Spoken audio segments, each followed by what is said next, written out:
வணக்கம். ஜபை இஜட் from Javadhupatti Pudur. Power writer அப்படிங்கிற இந்த யூடியூப் சேனல் மூலமாக உங்களை மீண்டும் சந்திப்பதில் ரொம்ப மட்டற்ற மகிழ்ச்சி. அத்தோட எங்கள் சேனலை சப்ஸ்கிரைப் பண்ணுங்கள், பெல் பட்டன் அழுத்த மறந்துடாதீங்க. அத்தோட எல்லாத்துக்கும் ஷேர் பண்ணுங்கள். லால் சலாம் ரஜினி இன்னைக்கு ரொம்ப சக்க போடு போட்டுட்டு இருக்க படம். சில தேட்டர்ல காலியா இருக்கு. பொதுவாகவே ஒரு வெற்றி படமாக அமைந்து விட்டது என்பது உண்மையிலே மக்களுடைய ஒரு எண்ணத்தின் வெளிப்பாடுன்னு தான் சொல்லணும். ரஜினியோட வெளிப்பாடு வேறு மாதிரியாக இருக்கலாம், ஆனா மக்களுடைய ஒரு நிலைப்பாடு அதோடு சேர்ந்து அவருடைய வெளிப்பாடு இரண்டும் கலந்து விட்ட பிறகு கட்டாயமாக அது வெற்றி அடையக்கூடிய மிகப்பெரிய ஒரு சொல் தானாகவே உருவாயிடும். அதன் அடிப்படையில் ரஜினி என்ன நினைத்து அந்த கேரக்டர் செஞ்சார், அதை மக்கள் ஏற்றுக்கொண்டார்கள் அப்படின்னு தான் சொல்ல முடியும். பொதுவாக இந்த இஸ்லாமிய அந்த வேடம் அப்படிங்கிறது பொதுவாக மற்ற மத வேடங்களை போல நம்ம டக்குன்னு சொல்லிவிட முடியாது. கிறிஸ்துவ மத வேடம், இந்து மத வேடம். ஒரு கதாநாயகன் இருக்கின்றார், அந்த படத்துல ஒரு கிறிஸ்டியனா நடிக்கிறாரு, ஒரு இந்துவா நடிக்கிறாரு. அதே நேரத்தில் இஸ்லாமியனாக நடிக்கக்கூடிய விஷயத்துல ஒரு தொப்பையை போட்டுக்கிட்டு ஒரு தாடியை வச்சவொன்னா ஒரு ஃபுல்லா கொள்ளையான் சட்டு போட்டவனும் இஸ்லாமியன் ஆகி விடலாம். அது ஒரு உடை கலாச்சாரம், மற்றபடி வெளிப்பாடு. அதே நேரத்துல இறைவனை வேண்டுதல் அப்படிங்கிற விஷயத்துல இந்து மத கலாச்சாரத்துக்கும் கிறிஸ்துவ மத கலாச்சாரத்துக்கும் சில வித்தியாசங்கள் இருப்பதை போல இஸ்லாமிய கலாச்சாரத்தில் சில வித்தியாசங்கள் இருக்குது. அதே நேரத்தில் இஸ்லாமிய கலாச்சாரங்களை காண்பிக்கின்ற பொழுது பல படங்களை நான் பார்த்துட்டேன். பாரத விலாசில எடுத்துக்கிட்டாலே போதும். பாரத விலாசில பார்த்தீங்கன்னா வி.கே. ராமசாமி இப்படி தொழுதுட்டு இருப்பார், இறைவனை வணங்கி தொழுதுட்டு இருப்பார். தொழுத உடனே டக்குன்னு இப்படி கையை அப்படி காட்டுவார். அப்படி ஒரு விஷயம் இஸ்லாத்துல கிடையாது. இப்படி இறைவனை நோக்கி வேண்டுதல் பண்ணுவாங்க. அப்படி ஒரு விஷயம் இதுல கிடையாது. அதே மாதிரி பாட்ஷா படத்துல பாத்தீங்க அப்படின்னா சரண்ராஜ் இறந்துருவாரு. அதை தூக்கிட்டு போகக்கூடிய சமயத்துல சைட்ல லா இலாஹ இல்லல்லாஹ் முஹம்மது அப்படிங்கிற சில வசனங்கள்லாம் போகும். அந்த நேரத்துல அப்படிப்பட்ட வசனங்கள் ஒளிபரப்பவே கூடாது. ஆமா, வேறு விதமான கலிமா சஹாதத், அஷ்ஹது அன் லா இலாஹ இல்லல்லாஹ் வஹ்தஹு லா ஷரீக லஹு வ அஷ்ஹது அன்ன முஹம்மதன் அப்துஹு வ ரசூலுஹு, இந்த மாதிரி அதுக்கு மேட்சான ஒரு வசனங்களை, இஸ்லாமிய வசனங்களை சொல்லக்கூடிய சமயத்துல மக்கள் இன்னும் கொஞ்சம் உறுதியா பார்ப்பாங்க. பரவாயில்ல, ரொம்ப தெளிவா பண்ணியிருக்காங்க அப்படின்னு. புரியுதுங்களா? இதன் அடிப்படையில லால் சலான்னு ஏகப்பட்ட ஒரு தவறுகள் நம்ம சுட்டி காட்ட முடியும். படத்தை பொறுத்த வரைக்கும், அந்த கேரக்டரை பொறுத்த வரைக்கும் மிக அழுத்தமான கேரக்டர். இந்த பாசிச கும்பலுக்கு, சனாதன போக்குகளுக்கு, மற்றபடி RSS குழுமத்துக்கு அடித்த மிகப்பெரிய ஒரு சாட்டை அடி. தான் யார் என்பதை வெளிப்படையாக காட்டிவிட்டார். இத்தனை வருஷமா, ஒரு 4-5 வருஷமா போட்டு மனசுக்குள்ள புழுங்கிட்டு இருந்தார் பாருங்க. அதே மாதிரிதான் அந்த காவிரி பிரச்சனை கூட பொழுதுனைக்கும் ஏதோ பிரச்சனை பண்ணிக்கிட்டே இருப்பாங்க. அங்க காவிரி அந்த இதுல ஒரு தீர்ப்பு வந்துச்சுன்னா உடனே இங்க ரஜினிகாந்த கேள்வி கேட்பாங்க. அப்ப அதுலயும் அவர் தப்பித்தலாவே பதில் சொல்லிட்டு போறாரு. அதே மாதிரி என்னை யாரும் டிஸ்டர்ப் பண்ணாதீங்க அப்படின்ட்டு போயிடுவாரு. அதே மாதிரி பலவிதமான ஒரு பாஜக ஆட்சி வந்ததிலிருந்தே ஏகப்பட்ட துக்ளக்கு, குருமூர்த்தியிலிருந்து மற்றபடி பாஜக வரைக்கும் எத்தனை பேர் எப்படியெல்லாம் அவரை சித்திரவதை செய்திருப்பார்கள். அவர்களுக்கெல்லாம் சரியான வேட்டு அப்படிங்கிறத இந்த லால் சலாமை பார்க்கக்கூடிய ஒரு சூழல். அந்த அடிப்படையில தன்னுடைய நிலைப்பாட்டை கரெக்டா சொல்லிட்டார். ஒரு இந்துவாக இருந்தாலுமே கூட தன்னுடைய நிலைப்பாட்டின் வெளிப்பாடாக இஸ்லாமிய வேடத்தின், இஸ்லாமிய கான்செப்ட், மற்றவருடைய இஸ்லாமியர்களுடைய தன்னுடைய கருத்தை எவ்வாறு தான் மனதில் நிறுத்தி இருக்கின்றேன் அப்படிங்கிறது ரொம்ப தெளிவா சொல்லிட்டார். அதுல எந்த ஒரு மாற்று கருத்துமே கிடையாது. இருந்தாலும் அந்த சில இறை வழிபாட்டுக்கு கடவுளை வணங்குறோம் பார்த்தீங்களா, இஸ்லாமிய எவ்வாறு கடவுளை வணங்குவார்கள் அப்படிங்கிற சில கோட்பாடுகள் இருக்கு. அதுல சில மாறுதல்கள் என்பதெல்லாம் விட எவ்வாறு செய்ய வேண்டும் அப்படிங்கிறத ஏகப்பட்ட இயக்குநர்கள், சினிமா இயக்குநர்கள் தவறு செஞ்சுக்கிட்டு தான் இன்னைக்கு இருக்கிறாங்க. லால் சலாம்லயும் அதே தான் இருக்கு. அதாவது உட்கார்ந்துருப்பாரு, இறைவனை தொழுவாரு, தொழுது உடனே இப்படி கையை இப்படி நீட்டுவாரு, அதெல்லாம் ஓகே. கையை நீட்டுவார், அதெல்லாம் ஓகே. நீட்டிட்டு உடனே அடுத்த ஸ்டெப் இந்த மாதிரி ஒரு இது கூட செய்வாங்க. இந்த மாதிரி செய்வாங்க. அதாவது அஸ்ஸலாமு அலைக்கும் வரஹ்மத்துல்லாஹ், அஸ்ஸலாமு அலைக்கும் வரஹ்மத்துல்லாஹ் அப்படிங்கிற மாதிரி ஒரு வார்த்தைகள் சொல்லி கழுத்தை வலது பக்கமாகவும் இடது பக்கமாகவும் திருப்பிட்டு அப்புறம் தான் கையை எடுப்பாங்க. ஆனா லால் சலாம்ல பாத்தீங்கன்னா கையை எப்படி எடுக்கிறாரு, அப்படியே உடனே கையை தூக்கிறார். அது சரியான சாட்டாகாது, சரியான ஒரு இஸ்லாமிய ஒரு வழிபாட்டு முறையாக சொல்ல முடியாது. அதே மாதிரிதான் தொழுதுகிட்டே இருப்பாரு, திடீர்னு கையை எப்படிம்பாரு, அதுவும் இஸ்லாமிய வழிபாட்டுல கிடையாது. அதே மாதிரி குர்ஆன் ஓதிக்கிட்டே இருப்பாரு, ஓதிக்கிட்டே சமயத்துல தன் மேல அதை தடவக்கூடிய சமயத்துல வலைக்கும் இஸ்லாம் வரமத்துல்லாஹி பரக்காத்துங்க அப்படின்னு சொல்லிட்டு ஒரு சைட்ல ஒரு குரல் ஒலிக்கும்.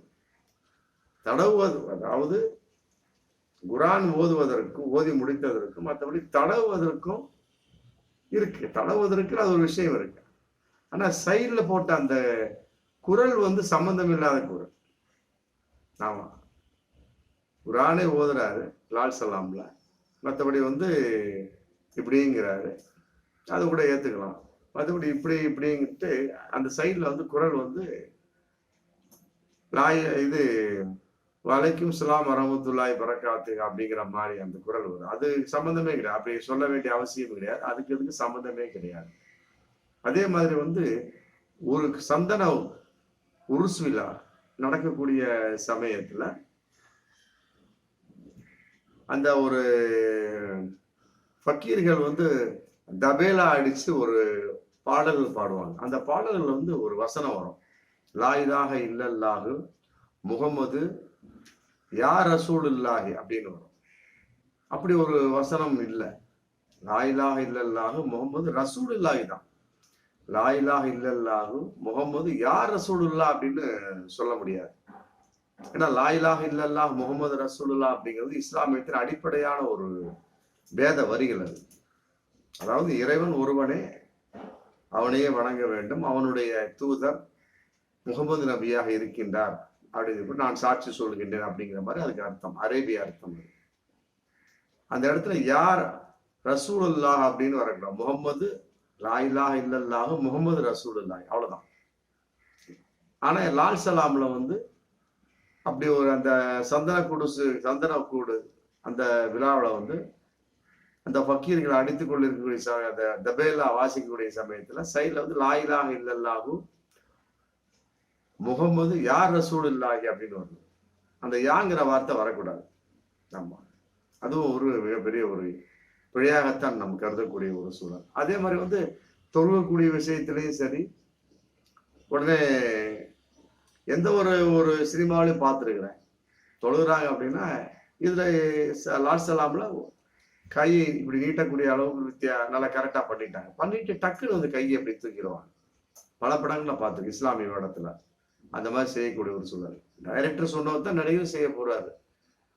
ஆனா அந்த டைரக்டருக்கே இஸ்லாமியர்கள் எவ்வாறு இறைவனை கடவுளை வணங்குவார்கள் தொழுவார்கள் அப்படிங்கிறது தெரியவில்லை என்று பல படங்கள்ல பார்த்தார். லால் சலாமும் அதுக்கு விதிவிலக்கு அல்ல. இதெல்லாம் ஏஆர் ரஹ்மான் போன்றவர்கள்லாம் சொல்லி திருத்தலாம்.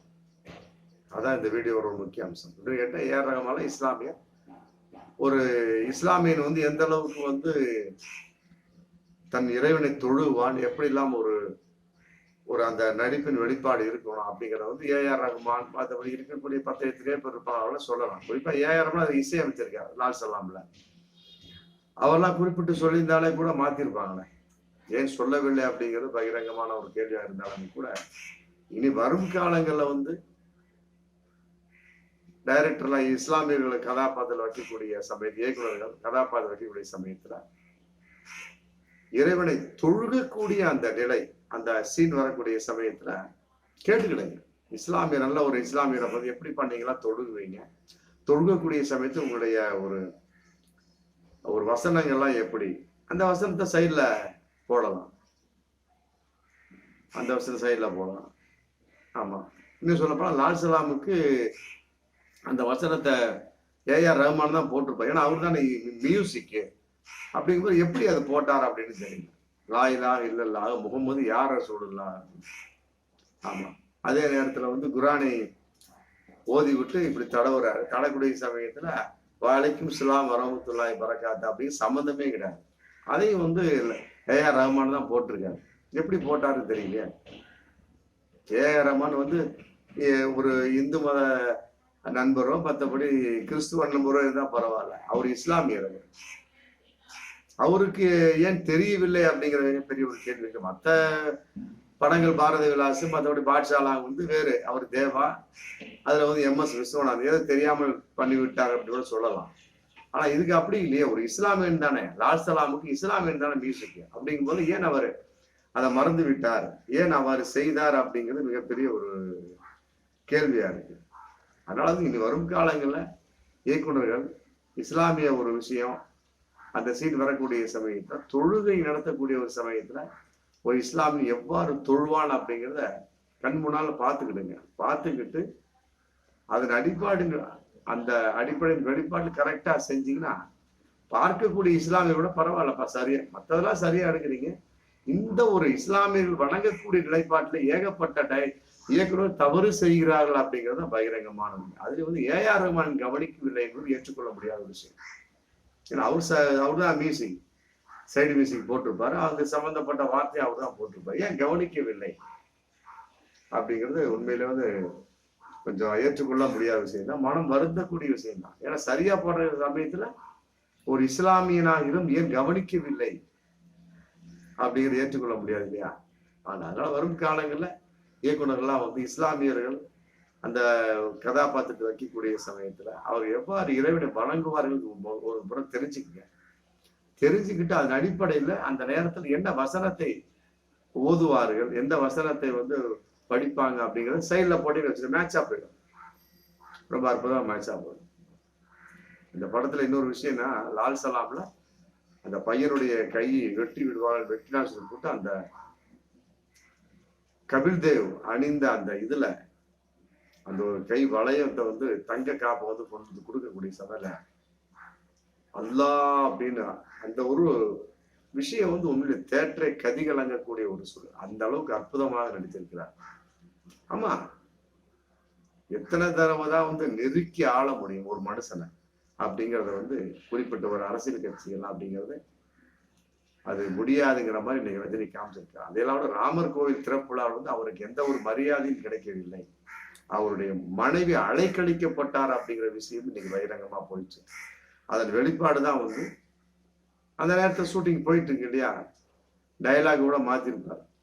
வாய்ப்பு இருக்கு, நிறைய வாய்ப்பு இருக்கு. அதனால வந்து இந்த லால் சலாம் படத்தில் இஸ்லாமிய சம்பந்தப்பட்ட விஷயத்துல சில வசன தவறுகள் இருந்தாலுமே கூட மற்ற வகையில ஆமா ரொம்ப தெளிவாக தன்னுடைய கேரக்டரை நான் யார் என்பதை இந்த படத்தின் மூலமாக, குறிப்பாக இந்த பாசிச கும்பலுக்கும் சனாதன போக்குள்ள சில அரசியல்வாதிகளுக்கும் சில மதவாத சக்திகளுக்கும் தன் நிலைப்பாட்டை பகிரங்கமாக தெரிவித்து விட்டார் என்பதுதான் வந்து உண்மையிலே சரியான பொருத்தமான விஷயமா தான் ஏற்றுக்கொள்ள முடியும்.